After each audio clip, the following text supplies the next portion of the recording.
ഒരാറ്റത്തിൻ്റെ ഓർബിറ്റുകളിൽ electron നിറയുന്നത് രേഖപ്പെടുത്തുന്നതിന് പറയുന്ന പേര് എന്താണ്? ഇലക്ട്രോൺ വിന്യാസം.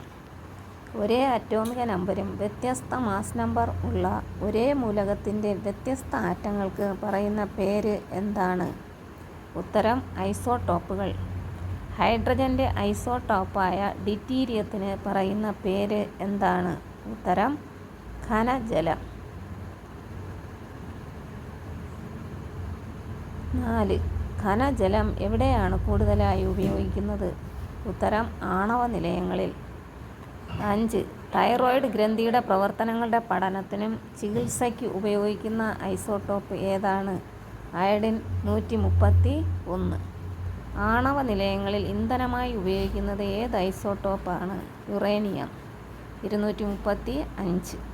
ക്യാൻസർ ചികിത്സയ്ക്ക് ഉപയോഗിക്കുന്ന ഐസോടോപ്പ് ഏതാണ്? കൊബാൾട്ട് 60. വ്യാവസായിക പൈപ്പ് ലൈനുകളുടെ ചോർച്ച കണ്ടെത്തുന്നതിന് ഉപയോഗിക്കുന്ന ഐസോടോപ്പ് ഏതാണ്? സോഡിയം 24. അനീമിയ നിർണ്ണയിക്കൽ കണ്ടെത്തുന്നതിന് വേണ്ടി ഉപയോഗിക്കുന്ന ഐസോടോപ്പ് ഏതാണ്? അയൺ 59.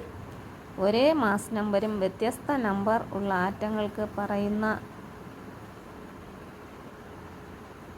വ്യത്യസ്ത അറ്റോമിക നമ്പർ ഉള്ള ആറ്റങ്ങൾക്ക് പറയുന്ന പേര് ഐസോബാറുകൾ. ന്യൂട്രോണുകളുടെ എണ്ണം തുല്യമായ ആറ്റങ്ങൾക്ക് പറയുന്ന പേര് ഐസോടോണുകൾ.